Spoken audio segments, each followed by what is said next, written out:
Ram Ram friends, સ્વાગત છે મારા કિચનમાં તમારી સાથે। આજે આપણે ઝટપટ તૈયાર થઈ જાય તેવું ભરેલા ભીંડાનું શાક બનાવીશું। 200 ગ્રામ ભીંડાને પાણીથી ધોઈને સાફ કપડાથી કોરા કરી લેવા।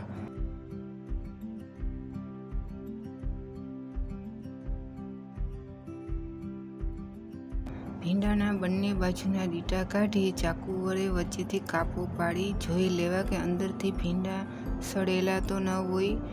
જો સડેલા હોય તેવા ભીંડાને અલગથી કાઢી નાખવા।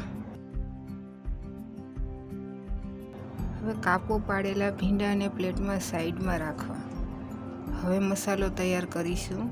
2 ચમચી ધાણા જીરા પાવડર, 2 ચમચી મરચું પાવડર, 1 ચમચી આમચૂર પાવડર, અડધી ચમચી હિંગ, 1 ચમચી હળદર, 1 ચમચી ગરમ મસાલો અને 1 ચમચી મીઠું।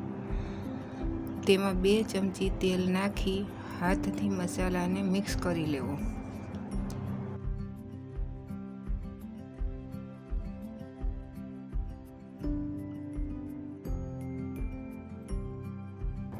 હવે વચ્ચેથી કાપો પાડીને રાખેલા ભીંડામાં હાથથી દબાવીને મસાલો ભરી લેવો।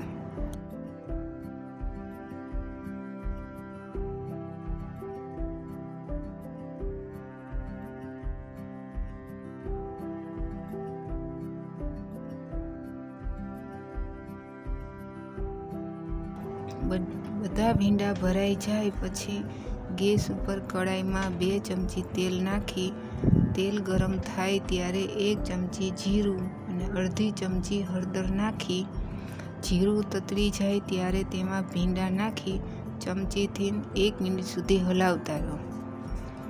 ગેસને મીડિયમ તાપ ઉપર જ રાખો।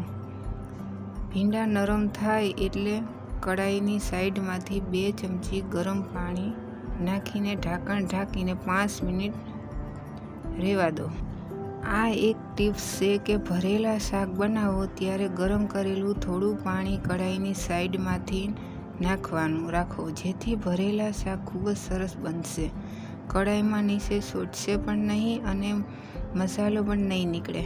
5 મિનિટ પછી ભીંડા સરસ નરમ થઈને તેલ પણ છૂટું પડી ગયું છે। હવે જે મસાલો વધ્યો હતો તે પણ ઉપરથી નાખી મિક્સ કરી લઈશું। લીલા ધાણા નાખી મિક્સ કરી લઈશું અને ઢાંકીને 2 મિનિટ સુધી રાખીશું। 2 મિનિટ પછી ટૂથપીકથી ચેક કરી લઈએ કે ભીંડા સરસ રીતે ચડી ગયા છે। ગેસ બંધ કરીને કડાઈને નીચે ઉતારી લઈએ। શાકને લીલા ધાણા નાખીને સર્વ કરી લઈએ। તૈયાર છે ઓછા સમય ઓછા તેલમાં ઘરના રૂટીન મસાલાથી તૈયાર થતું ભરેલા ભીંડાનું શાક। તો ફ્રેન્ડ્સ, એકવાર જરૂર ટ્રાય કરજો કેવું લાગ્યું ભરેલા ભીંડાનું શાક અને કોમેન્ટ બોક્સમાં જરૂર જણાવજો। રેસીપી સારી લાગે તો સબસ્ક્રાઈબ કરી બેલ બટન દબાવવાનું ના ભૂલશો। થેન્ક યુ, આભાર।